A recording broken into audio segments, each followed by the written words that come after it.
Bonjour à tous et bienvenue dans votre émission favorite Si on parlait sport. Ce talk est consacré, comme vous le savez, à l'actualité sportive du département, au programme des coups de gueule, des analyses, des débats et des duels. Pour faire vivre cette émission, je serai une nouvelle fois bien entouré. 4 chroniqueurs passionnés de sport yvelinois sont sur le plateau.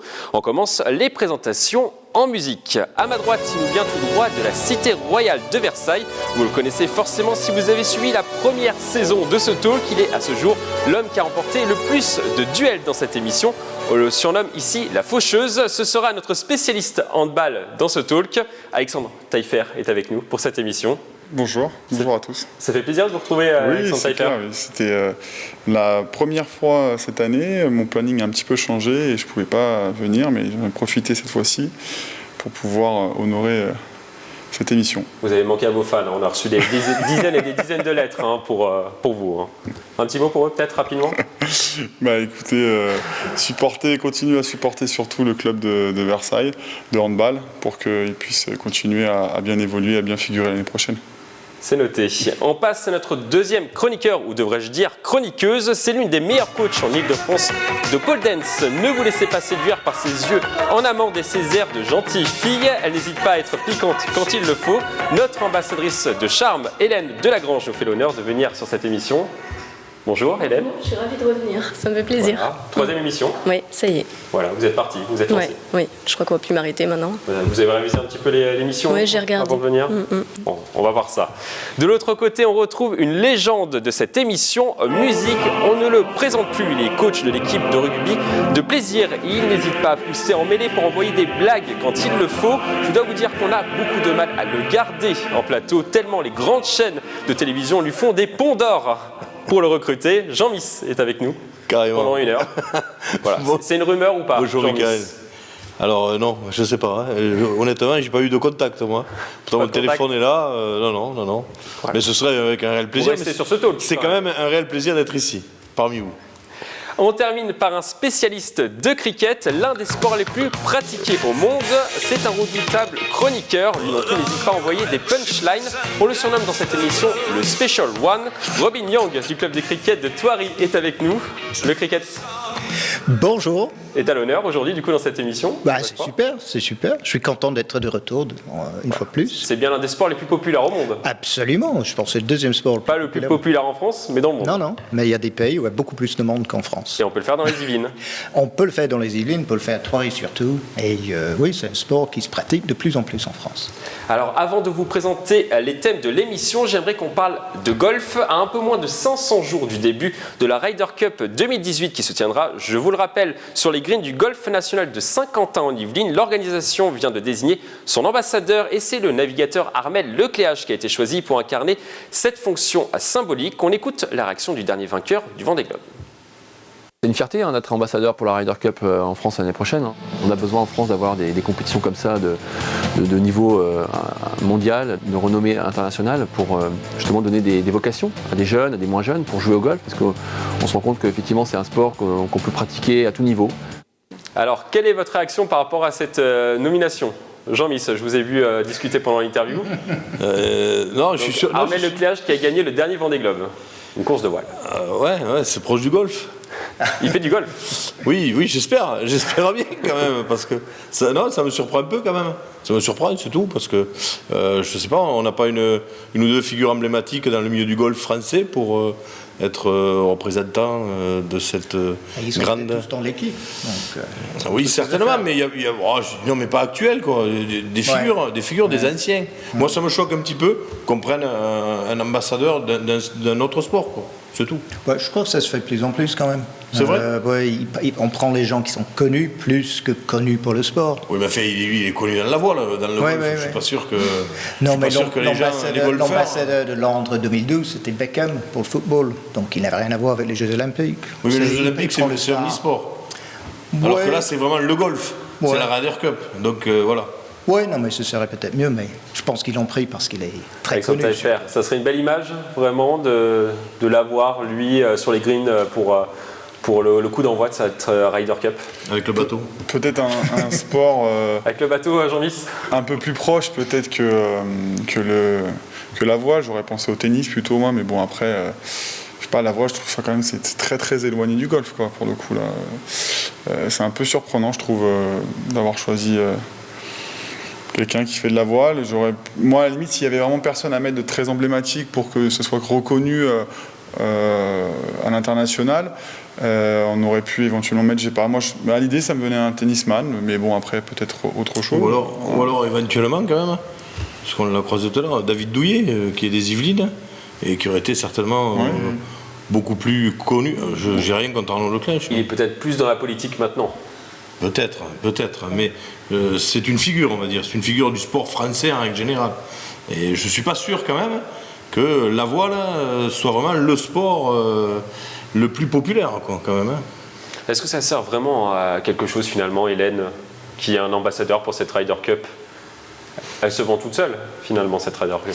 Oui, c'est sûr. Après, le fait d'avoir quand même quelqu'un qui représente par son image, les gens aiment bien avoir une personne à regarder, une personne à suivre, peut-être même parfois des potins des trucs. Peut-être qu'ils auraient pu prendre aussi quelqu'un qui n'est pas forcément issu du sport et une célébrité ou quelque chose qui rassemble un peu plus de monde et qui ne crée pas spécialement un débat entre les différentes disciplines. La voile, le golf, c'est vrai que ça n'a rien à voir. Donc, Non. Du coup, vous n'êtes pas vraiment fan, hein, si je comprends bien. Non, c'est pas une question d'être fan. S'ils l'ont pris, ils ont certainement leur raison aussi. On leur a peut-être pas posé la question. On leur a pas posé la question. Voilà, ils ont peut-être leur raison. Hein. Il y a peut-être une raison. On leur posera sûrement dans les prochains talks quand on vous apportera la réponse, Jean-Vis. On va passer maintenant au programme de l'émission. Aujourd'hui, nous allons parler de baseball et de la très belle saison des Cougars de Montigny-le-Bretonneux. Nous évoquerons également la réussite sportive de la ville de Plaisir cette année. La commune enregistre la montée de 2 équipes. Nous allons essayer de décrypter ces résultats. Mais avant de développer ces thèmes, coup de projecteur sur l'incroyable combat du boxeur Marvin Petit.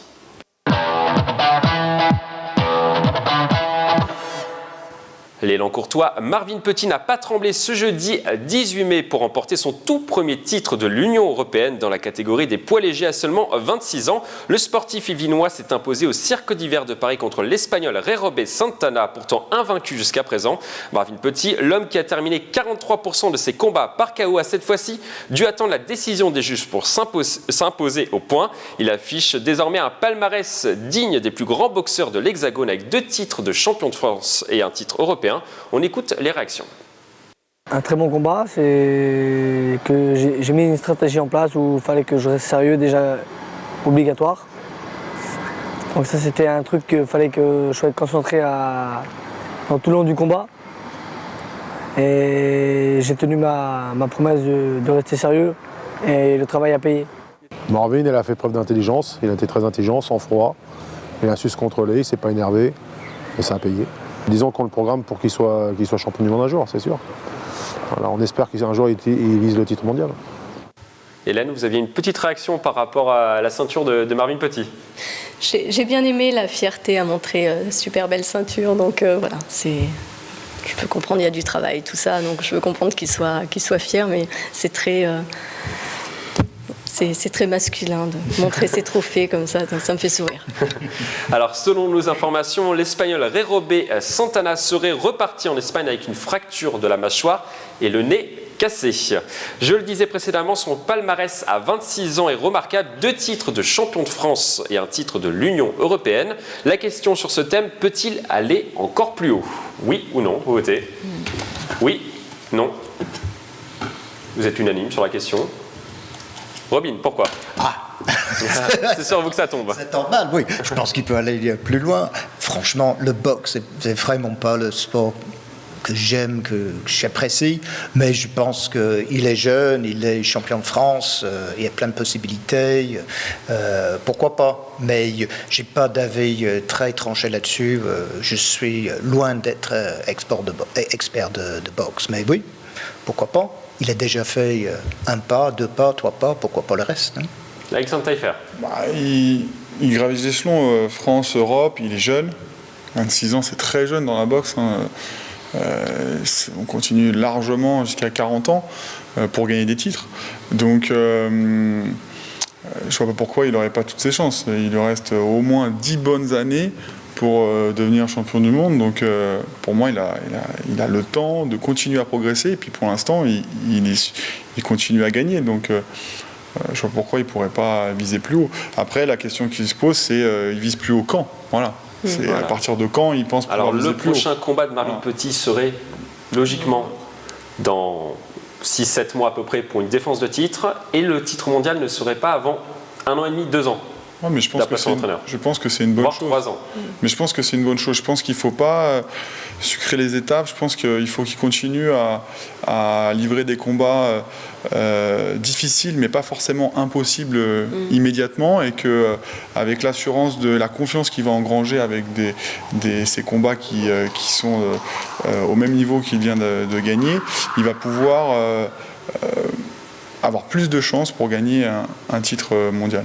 Vous êtes d'accord avec Alexandre, Jean? Oui, tout à fait. On se bonifie avec l'âge dans la boxe? On prend de l'expérience. C'est un sport où ça demande énormément d'expérience. Et 26 ans, c'est très jeune, comme l'a dit Alexandre. Et ce qu'il y a aussi, c'est que c'était l'Espagnol qui avait fait faux bond au dernier moment. C'est ça, il avait fait faux bond 2 jours avant le combat. 2 jours avant au mois de janvier, il avait fait faux bond. C'est bien fait. Avant la. C'est bien fait. Double fracture.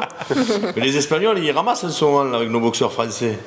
Et Raoul serait là, il vous dirait, je vais le dire pour lui, c'est encore un boxeur de la Team Farrugia. C'est un boxeur de la Team Farrugia. On en reparlera justement un petit peu plus loin dans ce chapitre. Je le dis, Raoul, pour toi.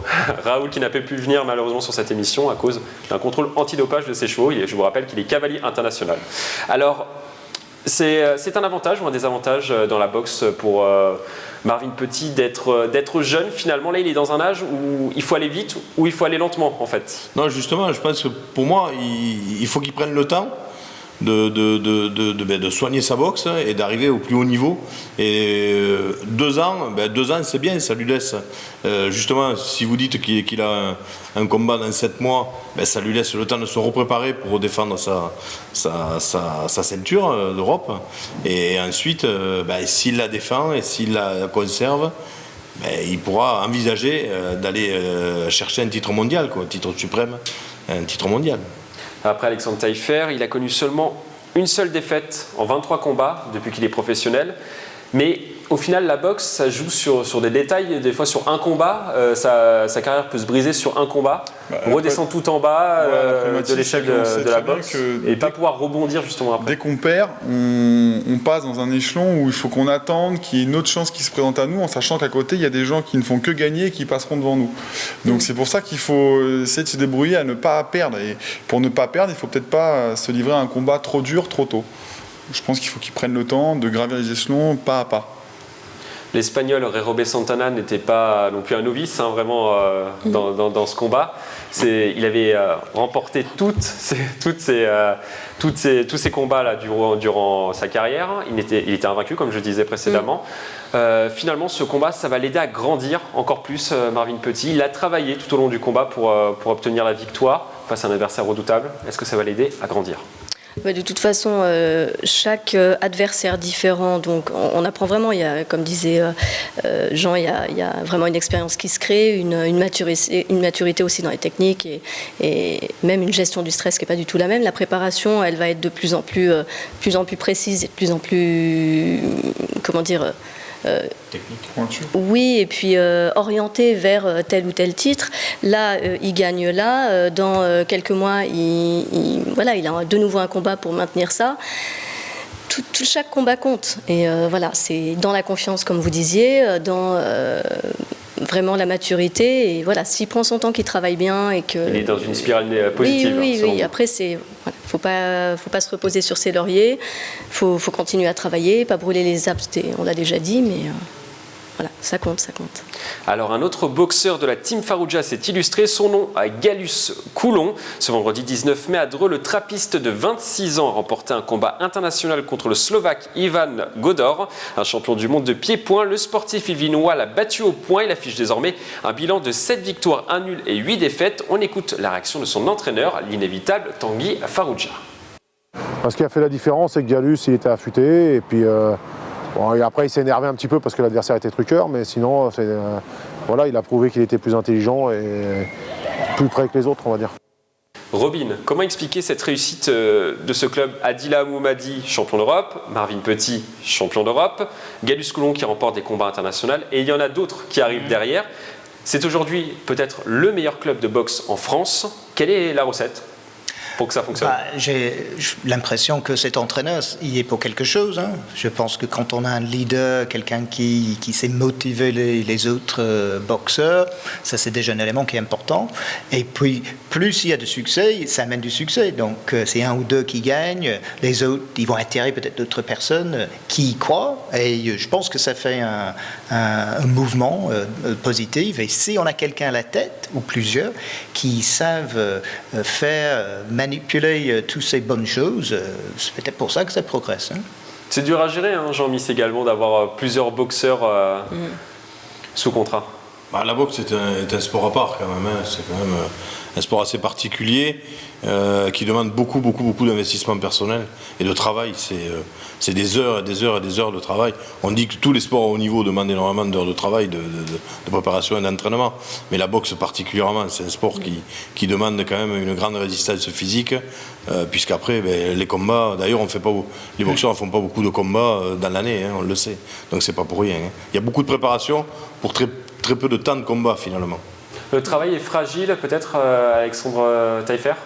C'est-à-dire fragile. Le travail est fragile dans la boxe, il peut s'écrouler d'un seul coup ce travail? Par rapport à oui, parce que comme il y a très peu de compétition, inévitablement, on n'a pas beaucoup d'occasions de se montrer. Et comme il y a une hiérarchie qui se crée avec ceux qui gagnent victoire après victoire, on peut monter en échelon. À partir du moment où on a une défaite, on peut presque repartir quasiment de zéro. Donc du coup... donc là aujourd'hui on l'encense, Tanguy Farouja, mais finalement peut-être dans 6 mois, 1 an, tout le monde pourra lui tomber dessus. Non, parce qu'à mon avis il a suffisamment de boxeurs pour continuer à gagner dans tous les cas, je pense. Mais c'est à l'échelle d'une carte de un boxeur où la problématique peut se retrouver, pas à l'échelle d'un club. Je pense que le club est quand même dans une voie maintenant où ils ont suffisamment de boxeurs de qualité pour maintenir ce niveau-là. Après, chaque boxeur, on lui souhaite évidemment de toujours gagner, mais malheureusement à un moment donné... il y en a qui perdront et ça sera plus compliqué pour eux, mais je pense que l'ensemble de la team continuera à fonctionner et à mon avis à se bonifier parce que, comme dit Robin, je pense que le succès entraîne le succès déjà au niveau de la confiance qu'on peut accorder à son entraîneur, au lieu d'entraînement, aux méthodes d'entraînement et puis aussi à attirer des boxeurs qui ont les qualités et qui y croient et qui vont avoir l'investissement nécessaire pour gagner. Je pense que ça fait effet boule de neige tout ça. Le temps imparti sur ce thème est terminé. On continue cette page résultats par du baseball. Les Cougars de Montigny-Bretonneux n'en finissent plus de gagner. Les Igny-Montins viennent d'enchaîner leur 6e victoire consécutive dans le championnat de première division. Leur victime du week-end, les Arvernes de Clermont-Ferrand. Les Cougars l'ont emporté 9-0 et 3-2. Au classement, la remontada est en marche. Montigny-Bretonneux prend une sérieuse option sur la 3e place et pourrait viser la 2e place d'ici la fin du championnat. On écoute l'entraîneur de l'équipe. On va rester serein, on va garder la tête froide. Il y a encore beaucoup de matchs. La saison ne fait que commencer. Et on va prendre les matchs un par un et on garde le même objectif, c'est rester au milieu de tableau. Alors, pour réaliser les objectifs fixés par le club, Montigny-Bretonneux a effectué un recrutement en adéquation avec ses ambitions. Ces derniers jours, 2 Japonais ont rejoint l'effectif. Il y a également le retour d'une certaine Mélissa Mailleux, une joueuse formée au club et qui est devenue en 2015 la première femme de l'histoire à intégrer l'European League Camp, dirigée par la MLB, l'équivalent de la première division américaine de baseball. Nous avons rencontré quelques recrues. En fait, j'ai été sélectionnée au sport-études à Toulouse, au Krebs, il y a 3 ans. Et du coup, j'ai voulu trouver un club de D1 pour perfectionner les entraînements et les matchs. Du coup, mes parents ont déménagé à Perpignan et du coup, j'ai été jouer pour Montpellier pendant 2 ans. Et là, comme l'équipe de Montigny revient en D1, ça me permet de revenir aux sources. Ça me fait super plaisir parce que je retrouve un peu tout le monde. Ça a toujours été comme ma famille. Montigny, alors je retrouve tous les coachs qui m'ont eu quand j'étais petite, je suis souvent avec mon frère, du coup ça me laisse l'occasion d'avoir plus de temps avec eux et ouais, moi c'était important pour moi. Mon premier but cette année est de gagner le championnat de France. Personnellement, j'aimerais faire une bonne saison pour jouer aux États-Unis. Montigny-Bretonneux, promu cette saison, peut donc viser le titre en fin de saison avec l'aide de ses recrues. La question sur ce thème, le recrutement est-il l'élément le plus important pour réussir sa saison ? Le recrutement est-il l'élément le plus important pour réussir sa saison? J'insiste sur l'élément le plus important. Ouais, le plus important... Vous êtes partagés, on fait un petit duel entre Robin et Alexandre Taillefer. Alexandre, vous commencez? Alors, je J'ai mis que c'était partagé parce qu'il y a deux raisons. C'est sûr que sans une bonne équipe, on ne peut pas gagner. Ça, c'est une certitude. Donc le recrutement, en ce sens-là, est important, très important. Maintenant, si le recrutement affecte l'ambiance générale du groupe, il peut, malgré le fait qu'il soit bon, entraîner plus de défaites que s'il n'avait pas eu lieu. Donc la difficulté, c'est combien de recrues? À mon avis, pas trop, pour laisser de la place aux joueurs qui étaient là actuellement, et de qualité par rapport au fonctionnement du groupe. C'est-à-dire recruter là où il y a vraiment des manques, et puis faire attention au caractère des recrues pour qu'ils puissent correctement s'intégrer dans le groupe actuel, quoi. Voilà. Dans l'esprit d'équipe. Dans l'esprit d'équipe. Robin. Oui, je suis d'accord qu'il faut faire attention. Je pensais particulièrement au baseball par rapport à d'autres sports. C'est vrai qu'un recrue, il y a un jeu, une partie du jeu qui est très individuelle dans le baseball. Donc, c'est vrai, l'esprit d'équipe, il ne faut pas des méga stars qui ne sont pas sympas avec les autres, qui veulent dominer. Mais en même temps, dans le jeu de baseball, il est possible d'avoir un joueur exceptionnel qui, quasiment tout seul, il peut faire gagner des matchs. Donc, je dirais pour le baseball, c'est probablement plus important les recrues que dans un vrai jeu d'équipe comme le football, où il faut que le nouveau joue vraiment tous les jours et à chaque instant avec le reste de l'équipe. Là, il y a des moments dans le baseball où, si on est un batteur exceptionnel, on entre sur le terrain, on gagne le match tout seul, tout le monde est content, et même si c'est un mec pas très sympa, on est quand même content, il a porté le nécessaire. C'est pareil pour le cricket également, c'est plutôt, oui, c'est dans ce sens-là, je pensais, oui, on peut avoir des stars qui arrivent et qui gagnent le match dans les 10 premières minutes, et après on est tranquille pour tout le reste de la journée à regarder et à être tranquille. Pour les 5 heures qui restent du match, oui, c'est un peu pénible. Et donc, oui, je pense pour le baseball, c'est plus important. Pour un sport où l'équipe est vraiment absolument nécessaire, que ça gèle l'équipe, là, c'est peut-être moins important. Mais pour le baseball, je dirais que oui, c'est important. Jean, qui a raison, qui a tort? Je crois que les deux ont raison. Les deux ont raison, et il n'y en a pas un qui... Parce que vous voulez pas remplacer David Douillet sur la circonscription des Yvelines? Vous êtes fait pour la politique, Jean-Luc? Ah, pas du tout. Pas du tout, mais je rejoins les deux.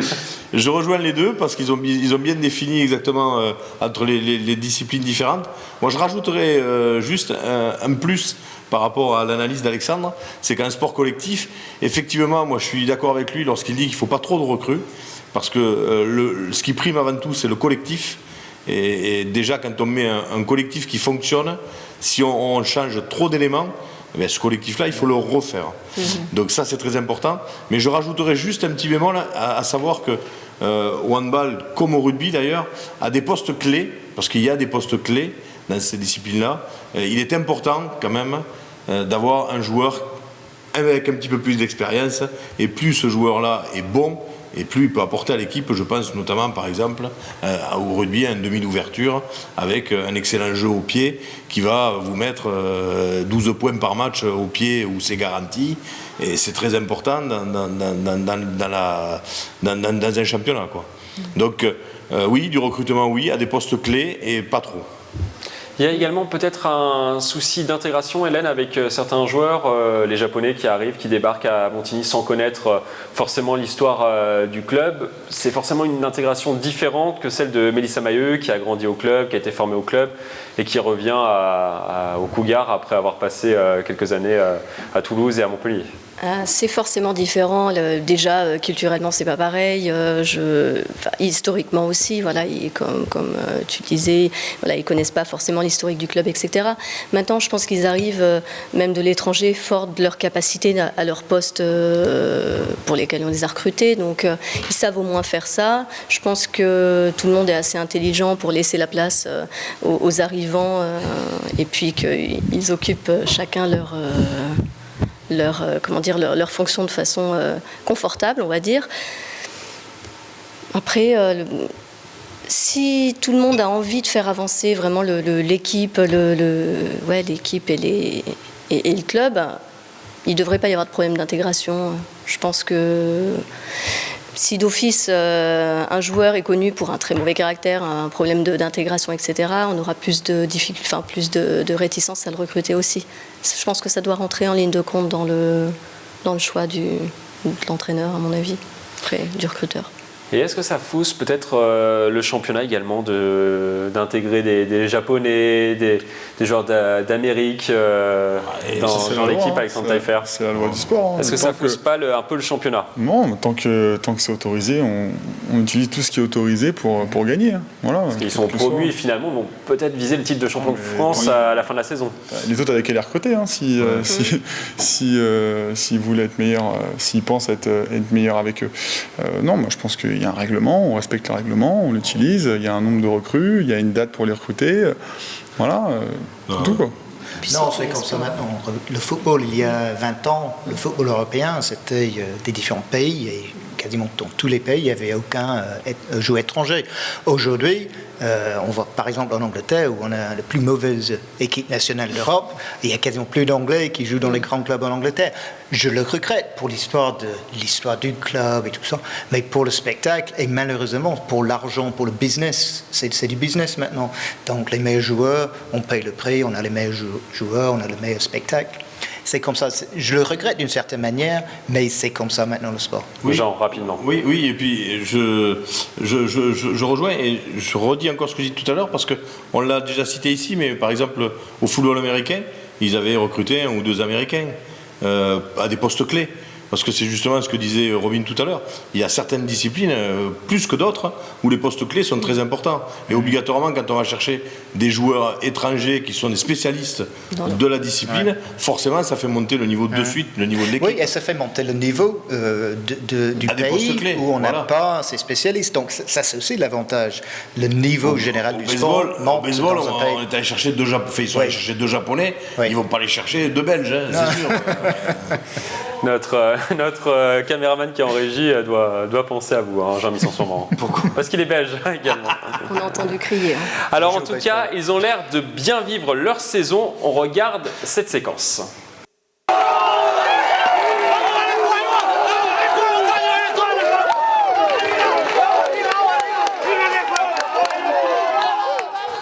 Jean, ce sont des images qui font plaisir. Oui. Bien. Oui, on les a vécues il n'y a pas longtemps, nous aussi, comme ça. Voilà. Des images de liesse et de joie. Peut-être encore plus. Oh non, je pense que... dans quelques jours. Peut-être un petit peu plus, avec plus, je ne sais pas. Parce que là, une montée... votre 8e de finale contre Ressorangis. Voilà, mais une montée, c'est quand même particulier. Quand même. C'est très dur à obtenir, et une montée, c'est quand même une grande joie. Alors, on va maintenant quitter notre page résultats pour passer à notre coup de projecteur.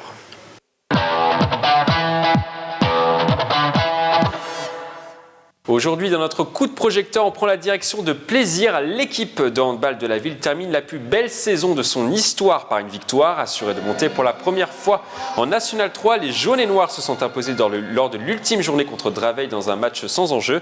Le score 34-31. Avec cette victoire, Plaisir termine donc sa saison avec un bilan de 20 victoires, 1 nul et une seule défaite. On écoute le capitaine. Ça représente énormément pour le public, pour le club, les anciens du club, tous les dirigeants, les bénévoles, les petits. Enfin, c'est vraiment une grande famille, c'est pour tout le monde. Voilà, c'est pas que nous, c'est pas que les 12, c'est vraiment un club qui a vécu ce moment-là tous ensemble. Et on attend qu'une chose, c'est de faire la fête avec eux ce soir. Après les festivités, les Plaisirois auront déjà les yeux rivés sur la saison prochaine et l'objectif numéro 1, le maintien. On écoute le coach.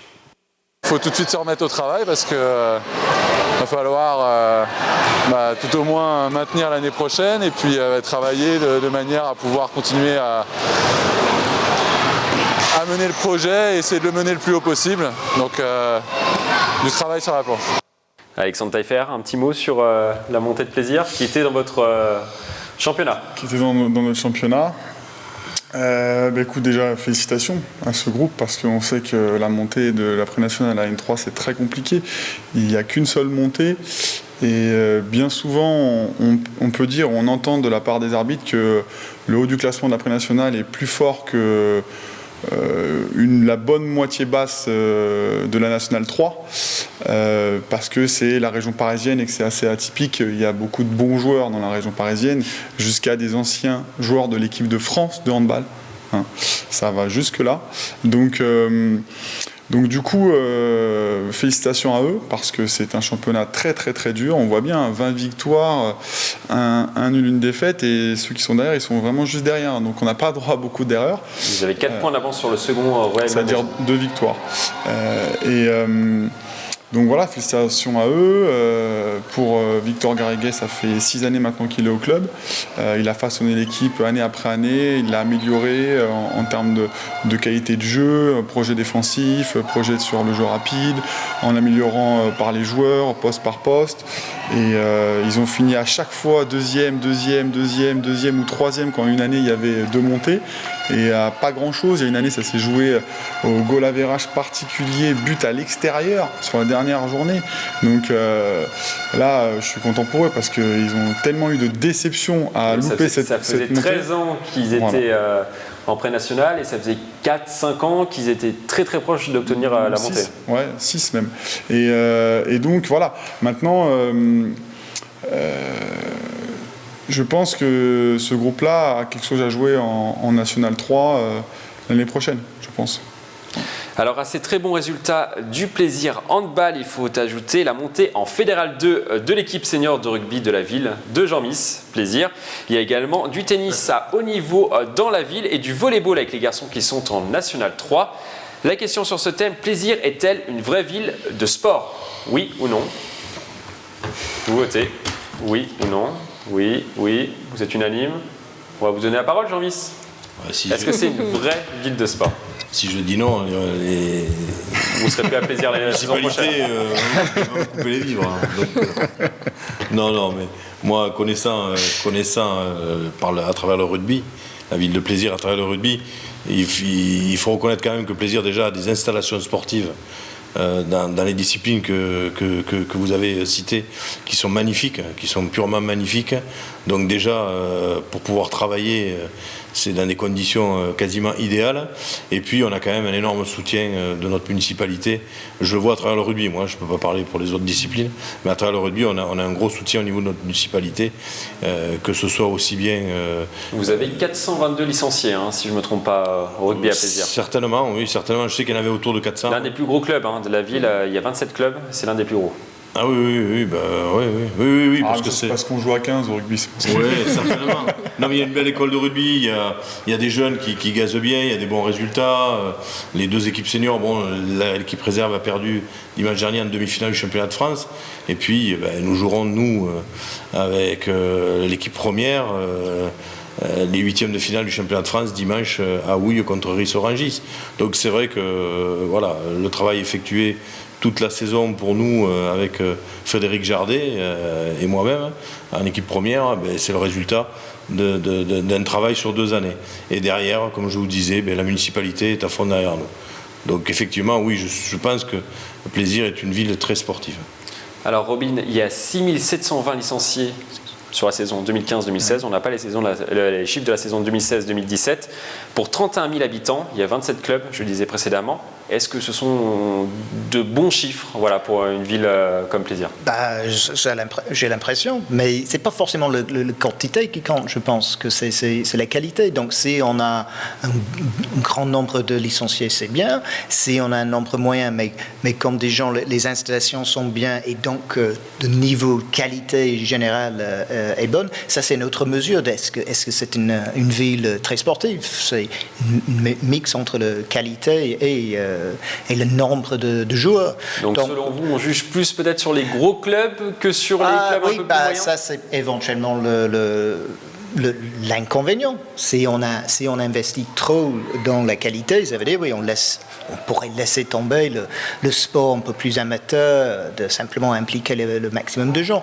Donc, dans une des dernières émissions, on avait parlé de la course à pied et la quantité de gens qui font la course à pied. Donc ça, c'est un sport où il y a peu d'investissement et beaucoup de participation. Pour le rugby, pour les sports qui se jouent dans les gymnases, il faut un peu plus d'investissement. Donc, une ville sportive se mesure sur les deux, qualité et quantité, je pense. Et ça se mesure également peut-être, Hélène, au niveau de la politique de la ville. La ville de Plaisir a décidé en 2002 de mettre en place une politique sportive avec l'enseignement des activités dès l'école élémentaire. Et maintenant, on voit ces jeunes qui sont arrivés du coup à maturité, qui sont maintenant dans les clubs de Plaisir. Il y en a 80% qui sont restés à Plaisir pour aider leur club à monter, à jouer le haut du classement. C'est la ville finalement qui donne le tempo, peut-être au niveau de la politique sportive de la ville et forcément qui impulse les bons résultats dans la ville. Forcément, si c'est une politique dès entre guillemets le plus jeune âge, voilà, ça intéresse les jeunes. Ils grandissent dans la discipline, ils se découvrent des talents, ils ont envie de rester, ils ont envie de performer. En plus, il y a toute l'infrastructure qui va bien. Les choix faits par la mairie, la ville, etc. C'est ce qui donne aussi, voilà, les résultats et on voit dans même plusieurs disciplines, on a des champions, on a des clubs qui montent, on a des victoires, donc forcément, c'est important. Genre, vous le ressentez, vous, dans votre club, cet attachement à la ville, les enfants ont grandi et finalement ont aimé les clubs locaux, enfin le club local? Ah oui, tout à fait. Nous avons un club de rugby qui a à peu près, je dirais, plus de 80% de joueurs issus de l'école de rugby et de la ville de Plaisir, qui habitent dans le coin. Après, bon, pour des raisons... Voilà, c'est la moyenne, 80%. Oui, c'est vraiment un club entre guillemets famille, c'est-à-dire c'est vraiment des joueurs qui évoluent ensemble depuis de nombreuses années et qui sont issus du club. Il y a très très peu de gens de l'extérieur, quoi.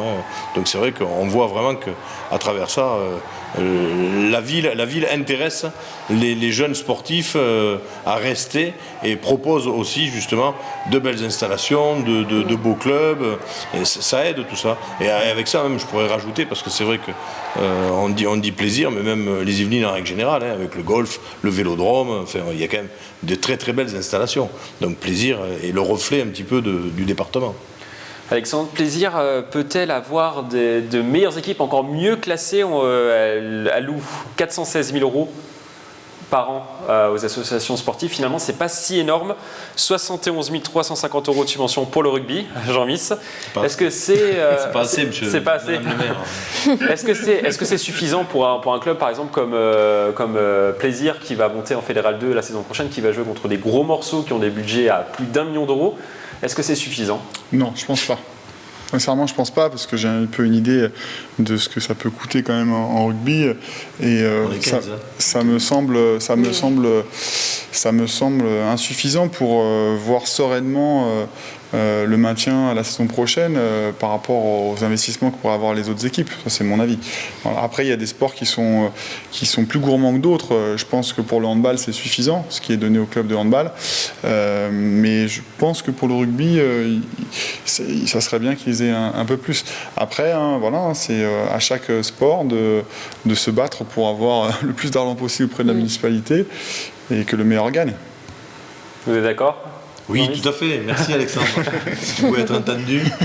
Non, mais bien sûr, c'est normal. C'est tout à fait normal. Il l'a très bien dit. Le niveau au-dessus. On pourra difficilement voir Plaisir un jour dans le top 14. Ah, top 14. Top 14, on est dans un autre monde. Là, déjà, rien qu'à arriver déjà en Fédéral 1 ou même la Pro D2, c'est déjà... Il faut plus d'argent pour mais plus on monte et plus le fossé est grand, quoi, entre les divisions. Et donc là on parle un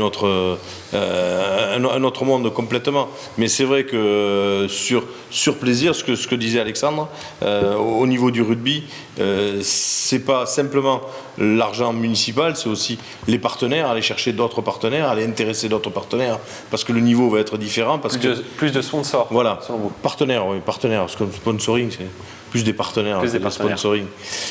Donc, et c'est vrai que c'est tout un travail du club là. Après, on bénéficie au niveau du rugby pour la saison prochaine, je pense, de la restructuration des poules qui vont repasser à 12. Ça va peut-être permettre aussi d'avoir cette saison-là peut-être un petit peu plus facilement sportivement plus facile à se maintenir, quoi. Alors on va passer maintenant à notre focus du jour et il concerne les Jeux Olympiques 2024.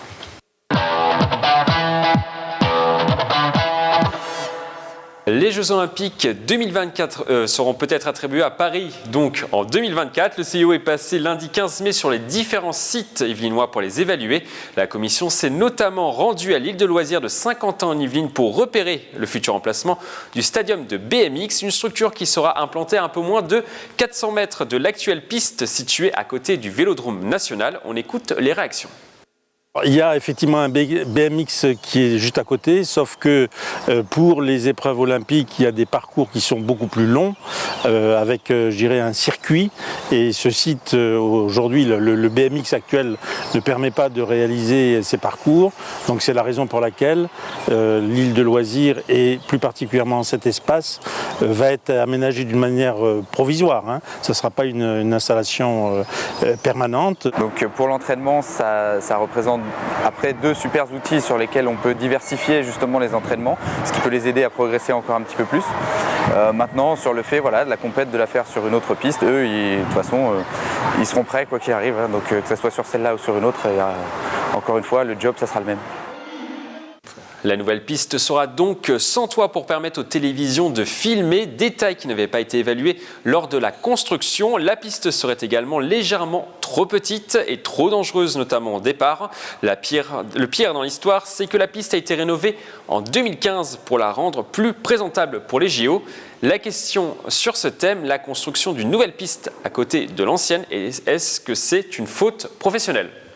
Faute professionnelle ou pas? La construction la nouvelle piste juste à côté de l'ancienne, la construction, oui, de la base. Vous êtes d'accord? C'est une faute professionnelle? C'est pas une faute professionnelle de le construire, c'est une obligation de le construire. Est-ce que c'est une faute professionnelle qu'on est arrivé à abandonner une installation déjà construite? Je ne pense pas, c'est forcément une faute professionnelle non plus. Je ne connais pas les frais d'investissement, mais quand c'est les Jeux Olympiques, la somme d'argent qui est investie là-dedans est tellement importante. Une autre piste à construire, ça ne va pas casser le budget des Jeux Olympiques. Mais oui, c'est plus que dommage. Mais, Ce qui est hallucinant, c'est le fait de l'avoir rénové en 2015 pour rien. Oui, c'est ça qui est hallucinant. Parce que 2015, c'était pour les JO, c'était pas en vue d'autre chose. Présenter aux JO, voilà. Pour les JO. Pour les présenter. Mais si on présente quelque chose qui n'est pas présentable au final, puisque ça, déjà en plus... Ils auraient pu attendre la décision déjà, également. Ça empêche c'est un point négatif pour avoir les JO, déjà, premièrement. Et puis deuxièmement, ça veut dire que nos impôts ils passent consécutivement de construction, parce que c'est pas l'argent uniquement des JO qui vont être alloués à ça, les impôts locaux vont y être, et moi je serais habitant, je serais furieux de savoir qu'on gaspille mon argent pour la même chose 2 fois de suite, quoi. Espérons qu'il y a quand même une subvention de bien sûr, mais elle n'est pas à 100%, ça c'est une évidence, ça m'étonnerait qu'elle soit à 100%. Mais moi je suis pas expert de pistes de BMX, mais regarder l'écran par rapport aux pistes BMX qu'on a vues aux derniers Jeux Olympiques, c'est pas évident qu'il n'est pas au top.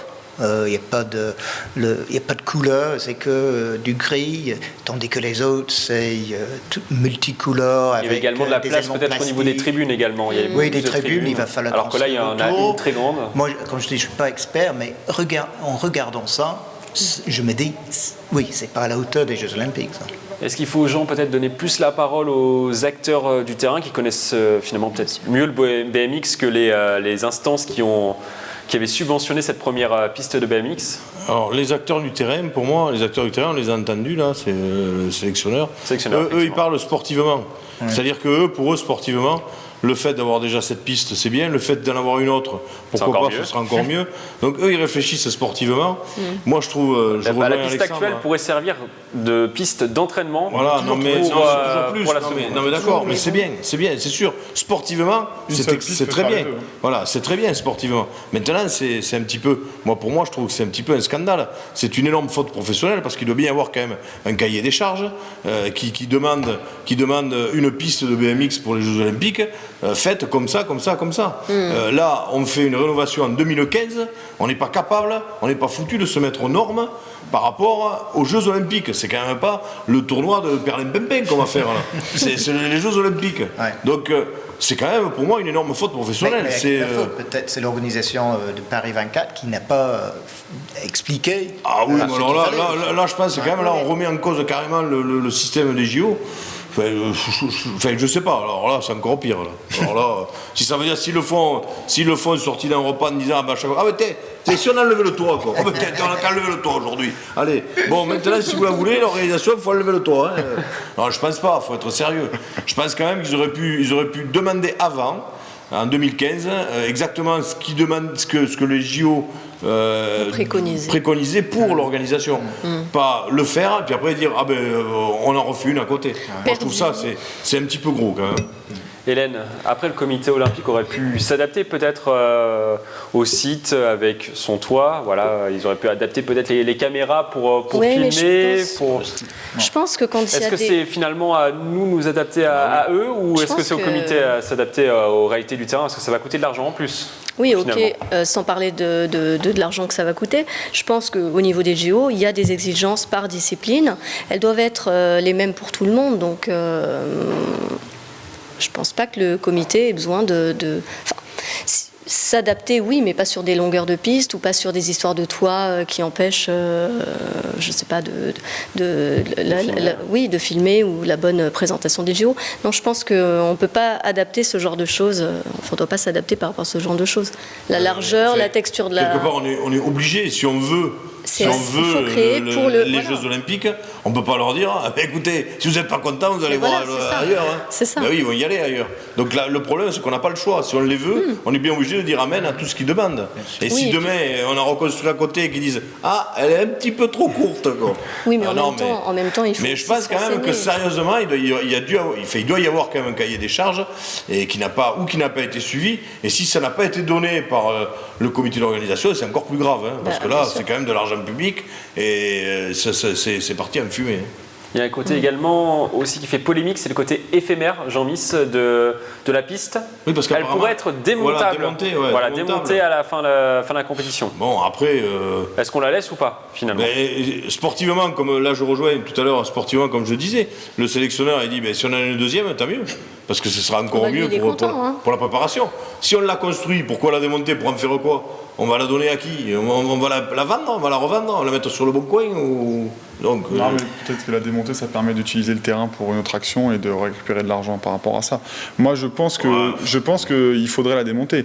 Parce que, étant donné qu'il y en a déjà une, et que les JO, ça sera 2024, les prochains, on a le temps de voir, si on les a obtenus déjà en 2024. Donc, je pense que la démontée, ça permettra de récupérer de l'argent sur l'utilisation de ce sol d'une autre façon. Le BMX, vous disiez? Le BMX, c'est pas non plus...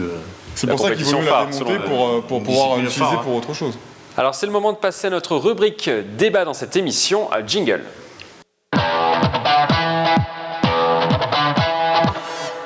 On va continuer à parler des Jeux Olympiques dans ce débat et plus particulièrement d'un sport qui fait couler à beaucoup d'encre, le baseball. Le sport sera de retour aux JO lors de la prochaine édition à Tokyo en 2020. Ce sera un sport additionnel et non pas un sport qui sera intégré sur les prochaines éditions.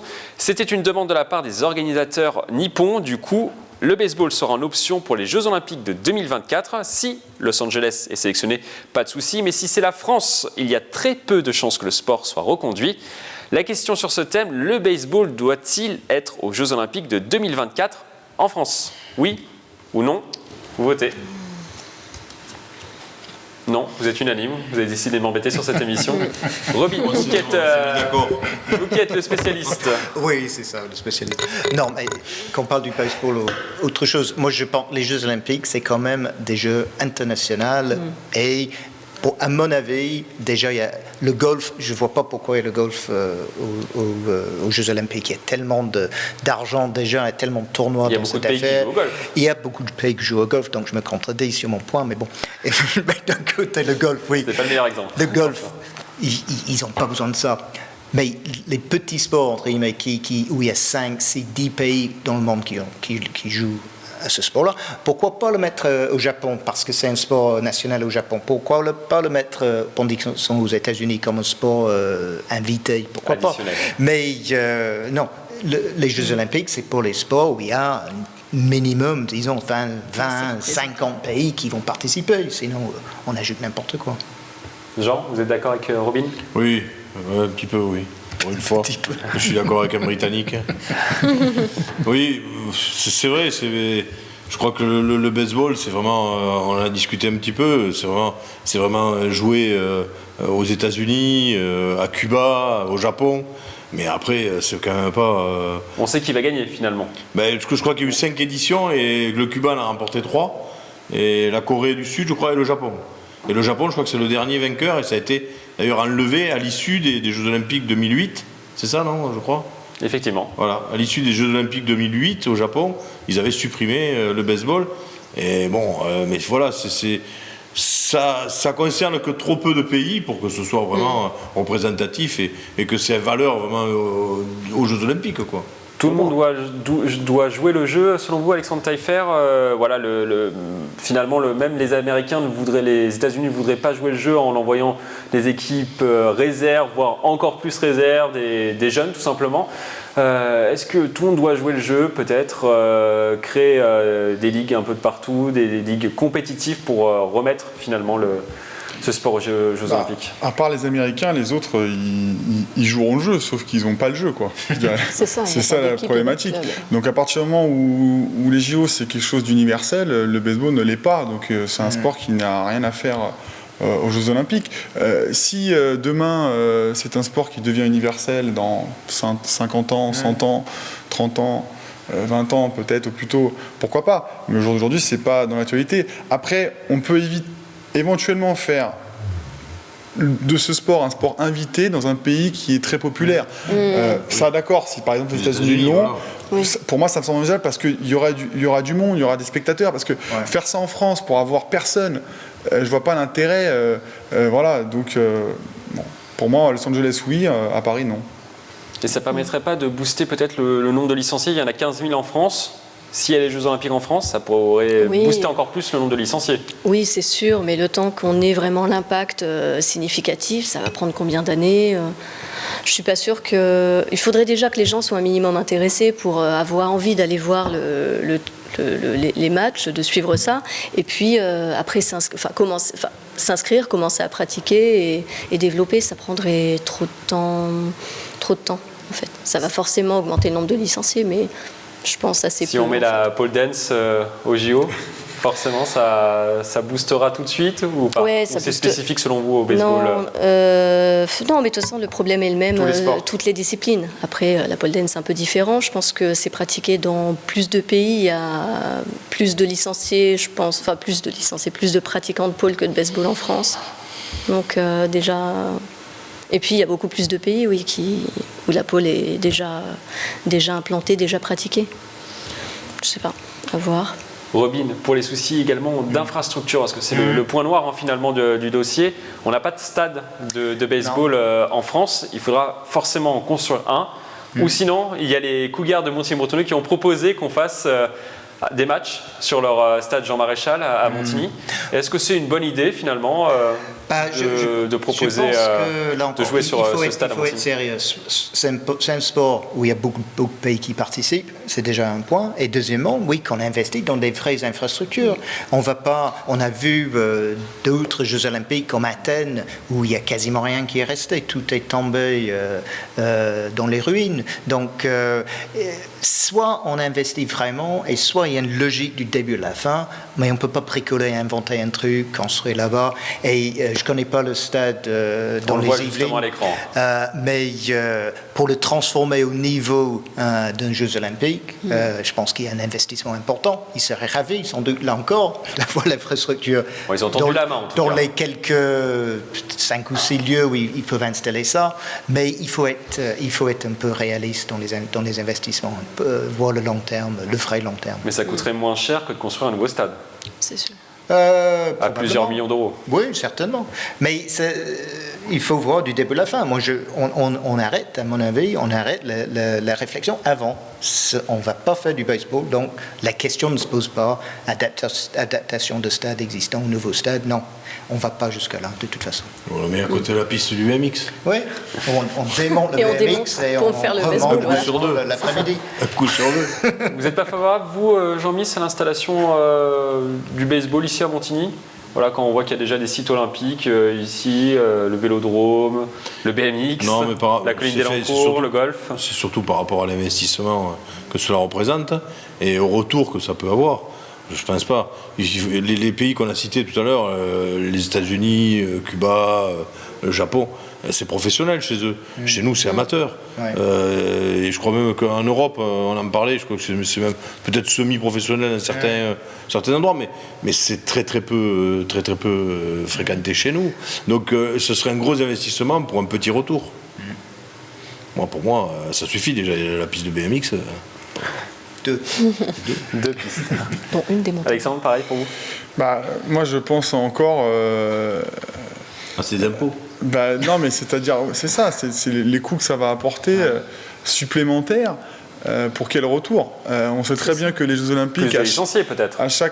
À chaque, mais c'est pas si ça coûte. C'est le nombre de licenciés rapportés ne va pas combler le trou financier pour la construction d'un stade.